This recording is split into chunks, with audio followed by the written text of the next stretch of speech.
Yun, welcome po sa Usapang Basketball Show. Ako nga po pala si Jonas, ang host ng show na ito. So, pag-usapan po natin ang katatapos lang na laro between the Dallas Mavericks and the Minnesota Timberwolves. So, nanalo po ang Dallas Mavericks 108 to 105. Tatlo po lamang. Tama ba ako? Tama. 108 na 105. Kagaya ng prediction ko, no? By the way, kung hindi nyo napanood yung prediction ko, ang predict ko, mananalo ang Mavericks sa series na to in 6 games. So, 4 to 2. At ang prediction ko, makakaisa sila sa unang dalawang laro sa home court ng Timberwolves. Ngayon po, meron na silang home court advantage. Matalo man sila ng game 2, nasa kanila pa rin sila pa rin may hawak ng kanilang kapalaran. So yun. Pag-usapan natin yung laro. Ang main story ng laro, first half Kyrie Irving, second half Luka Doncic. So, pag-usapan natin yan mamaya. Bago yan, kagaya ng last video na sinabi ko, susugurin nila itong si Rudy Gobert. So, yan na nangyari. So, ito ang nangyari sa larong ito. So, every time na hawak ni Kyrie o ni Luka yung bola, hinahunting nila si Rudy Gobert on pick and roll. So, every time yan. Hindi man 100% pero as much as possible, they're hunting Rudy Gobert on pick and roll. So, yan ang doon nahirapan ang Minnesota Timberwolves nung una. So, hindi sila nag-adjust until I think sa fourth quarter na sila nag-adjust sa pick and roll na yan. So, right off the bat, si Kyrie, napakalakas ng enerhiya. Hindi katulad ng mga nakarang laro na nakarang series na passive siya nung una. Ito, napaka-agresibo niya. So, unang-una pa lang, pag-tip pa lang ng bola, mambihira, sunod-sunod yung shoot. So, first half, meron na agad siyang 24 points kung hindi yung nagkakamali. So, 24 points na agad si Kyrie sa first half pa lang. Ina-atake niya yung basket as much as possible. Meron siya mga end ones, yung mga floater niya. Yung pinag-usapan natin nung huli, video na minsan yung floater niya pinapasa pa niya, hindi pa niya tinitira. Ngayon ibang-iba ngayon si Kyrie. So hindi siya naghahanap ng pasa ngayon. Kung hindi, puro scoring. So yung mga plays before, yung mga last series against Oklahoma City Thunder, o kaya first round matchup, imbis na itira niya yung bola, pinapasa niya sa sentro, nawawala. So ngayon kabaliktaran. Siya yung dahilan kung bakit naging close yung laro. Kasi, unang-una pa lang, sinwerte sa tres yung Minnesota Timberwolves. Yung Jaden McDaniels kumana na maraming tres, naka-anim buong laro ito sa siyam na tira. Si Anthony Edwards nakaka-shoot ng tres. Yung Chinese, si Slow-Mo Anderson, pangalan nito, si Slow-Mo na nakadalawang tres din ata. Pinapabayaan nila tumira kasi wala silang tiwala eh. So yun, ang daming tres nung Minnesota Timberwolves, lumamang sila pero nahabol dahil sa kakulitan nitong si Kyrie Irving. Luka Doncic, napaka-clutch. Malas ng una, pero effective pa rin siya. Dumidepensa, nag-set up ng plays at yung pick and roll, ina-attack rin niya lagi sa Rudy Gobert.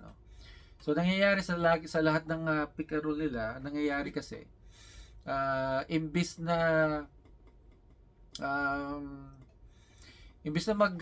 tawag dito,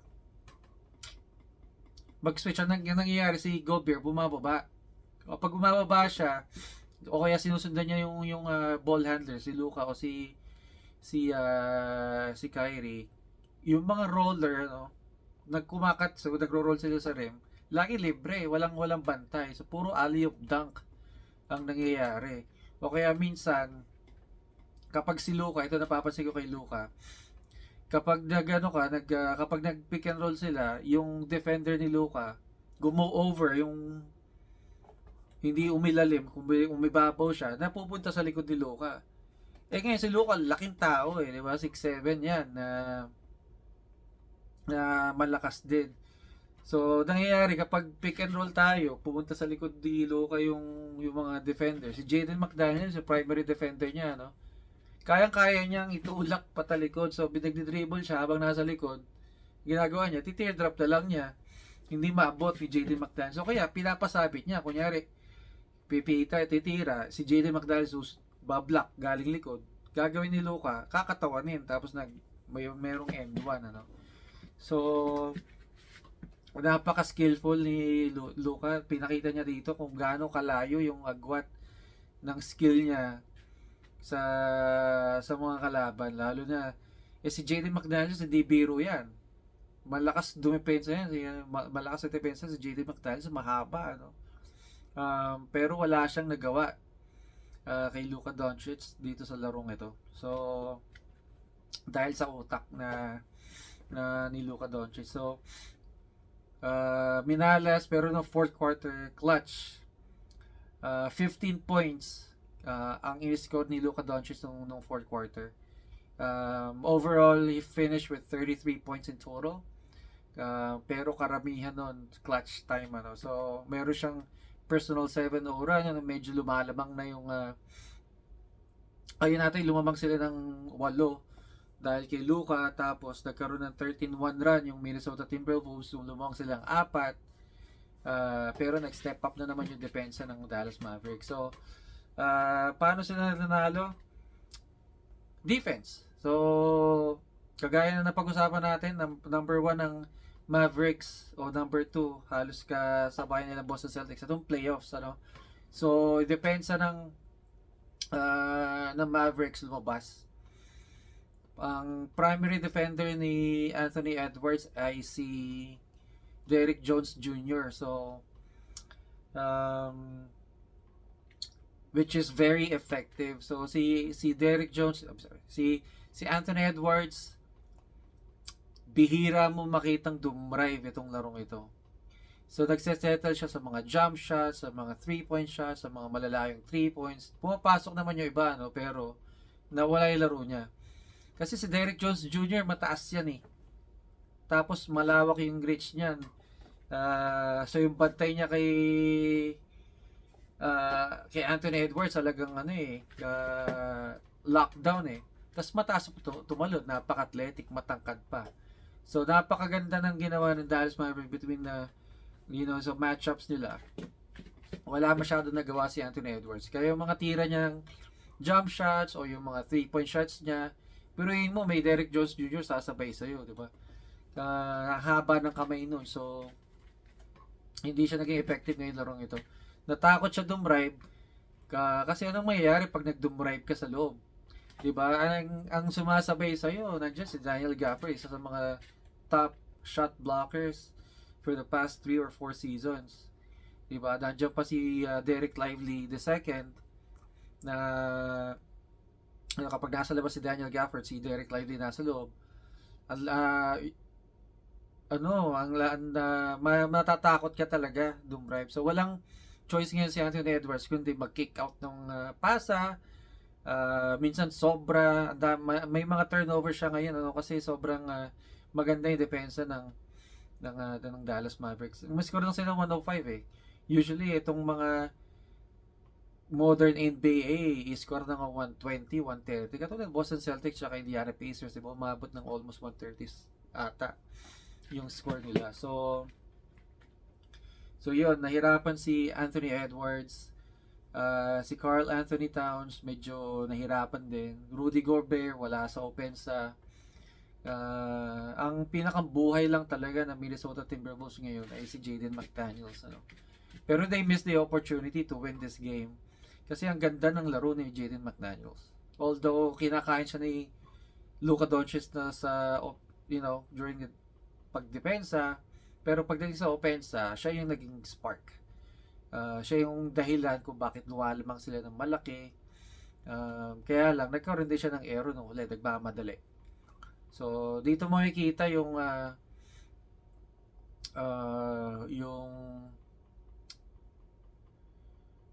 talino, no? So, ang lamang kasi ng Dallas, meron silang veterano in Kyrie Irving.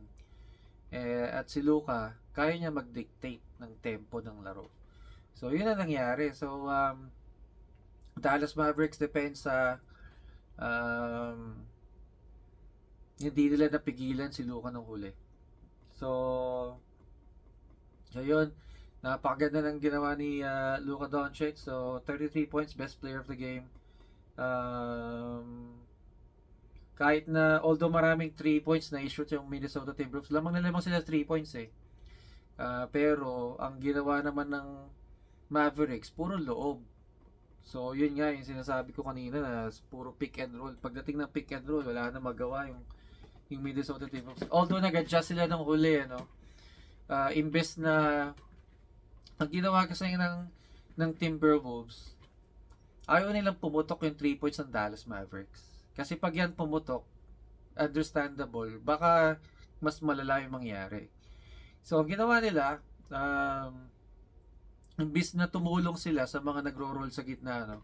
Pag merong mga sentro na nagro-roll, hinahayaan na nila yung, kumbaga yung mga nagbabantay sa side, sa gilid o sa mga wing defenders. Hindi nila sinusundan si Daniel Gafford o si Derek Lively. Hinahayaan na nila ng 2 points. Isipin mo yun, no? Kada every possession. Isipin mo, every possession may 2 points ka. So wala pa rin mangyayari. Kaya ang daming points sila in the paint itong Dallas Mavericks eh.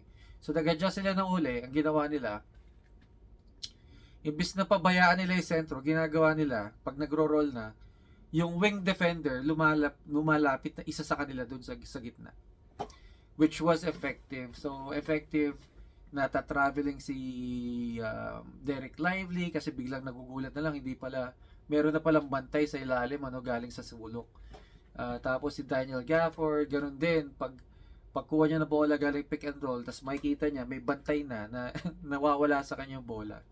So adjustments sa game 2, itong Timberwolves, kapag hinahantik si Rudy Gobert na naman sa pick and roll, puro help defense ngayon ang mangyayari galing sa mga wings. Ang downside nito, ano, pag sa mga help defense na ganyan, pwedeng i-kick out sa gilid. Ang mangyayari naman, libre naman yung gilid sa tres. Pero yung tres naman, hindi naman kasing taas ng percentage eh. Hindi katulad ng easy 2 points sa loob o kaya dunks. Kasi yung dunks minsan nagbibigay pa yan ng momentum sa kalaban mo kasi lagi sila dumadakdak. Tumataas yung kumpiyansa nila, yung confidence, ano. So yun, effective yung ginawa nila nung huli, kaya lang too late to make adjustments. So yun, tingin ko tuloy-tuloy na yung gagawin nilang depensa. Pero tignan natin kung ano gagawin ni Jason Kidd pag yun ang mangyayari. Maganda rin kasi wala masyadong one-on-one ang Dallas Mavericks. Usually kapag ito narinig ko sinabi ni Kyrie eh, isa sa mga interview, galing silang game 7. So kaya pala yun siguro kaya kaya una pa lang si Kyrie medyo agresibo na kasi iniisip niya galing game 7 tong mga to, atakihin na natin, atakihin. Which is yung ginawa nila. Kada nasa kanila yung boras, it's either Luka o Kyrie, talagang sumusugod na kagad sa walang takot. Sinusugod nila si Rudy Gobert, walang pakialam, ano, kahit yung mga ibang player, siguro yung yung game plan nila is attack the basket. Kapag hindi niyo nakuha yung 3 points, attack the basket. Yun ang ginawa nila. Merong pagkakataon na si Luka one-on-one kay Rudy Gobert. Walang magagawa si Rudy Gobert doon. Dinadrive ni Luka. Pag sumabay ka, libre yung sentro na bantay mo. So wala. Easy 2 points na naman, dunk na naman yun. So yun, ayos kasi panalo yung pinidik ko. So tingnan natin kung kaya talaga, kung tama yung prediction ko na in 6 games mananalo tong Dallas Mavericks to uh, um, para umusad sa NBA Finals. So yun na lang muna ating pag-usapan ngayon. So next time, mamaya, Boston Celtics versus Indiana Pacers naman. Game 2 ng Dallas Mavericks at Minnesota Timberwolves is going to be on Friday. So kung nagustuhan nyo po itong video na to, paki-like na rin, paki-subscribe at comment kung ano sa tingin nyo, mga napansin nyo ng laro, pag-usapan natin yan. Ngayon, ako nga po pala si Jonas at ito po Usapang Basketball. Peace.